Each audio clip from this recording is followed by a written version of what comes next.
শরীয়তপুরের ভেদেরগঞ্জের কাছিকাটায় স্থায়ী বেড়িবাঁধ ও হাজিয়াবাদ বালুমহল বন্ধের দাবিতে মানববন্ধন করেছেন স্থানীয়রা। শনিবার সকাল 10টায় ভেদেরগঞ্জ উপজেলার সখীপুর গৌরঙ্গ বাজারের নদীর পাড়ে এই মানববন্ধন অনুষ্ঠিত হয়।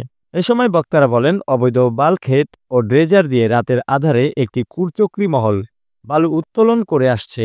এর কারণে বেড়িবাঁধ সহ গ্রাম ও ফসলি জমি তীব্র ভাঙ্গনের মুখে পড়ছে। আতঙ্কের মধ্যে রয়েছে কয়েকটি গ্রামের মানুষ।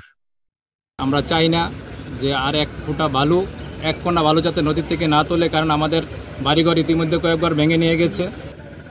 হাজিয়াবাদ বালুমহল বন্ধ করতে হবে এবং এখান থেকে বালু ওঠা চলবে না। এই বালু উঠলে বা এই বালু বিক্রি করলে এখানে এলাকা থাকবে না, আমাদের ঘর বাড়ি বসতি জমির সব ধ্বংস হয়ে যাবে, আমরা তা দিতে পারবো না। কাছিকাটা স্থায়ী বেড়িবাঁধ আর বালি পুরুত্ব দিয়ে কিছু বলতে চাচ্ছি। সেটা হলো গিয়া যে আমি খুব অল্প সময় কাছিকাটা মানে চাকরির সুবাদে আমার যাতায়াত। তবে আমার কাছে একটা জিনিস মনে হয়েছে যে কাছিকাটাকে যদি স্থায়ী বেড়িবাঁধের আওতায় আনা যায় তাহলে এটা একটা পর্যটক কেন্দ্র হিসাবে গড়ে উঠবে।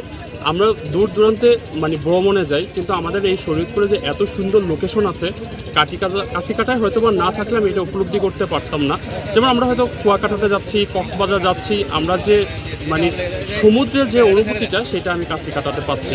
তবে কাছিকাটাকে স্থায়ী বেড়িবাঁধের আওতায় এনে আর বালু খোদক যারা আছে তারা যেন কখনোই এই কাজটা করতে না পারে। আমাদের এই তরুণ সমাজের সবাইকে অন্যায়ের বিরুদ্ধে প্রতিবাদ করতে হবে।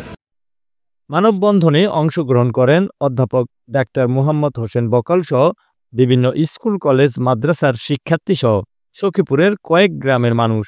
মানববন্ধনে বক্তব্য দেন ন্যাশনাল ডক্টরস ফোরামের সেক্রেটারি জেনারেল অধ্যাপক ডাক্তার মুহাম্মদ হোসেন বকাউল। এছাড়াও আরও কথা বলেন গৌরঙ্গ কাছিকাটা সহ কয়েকটি গ্রামের লোকজন।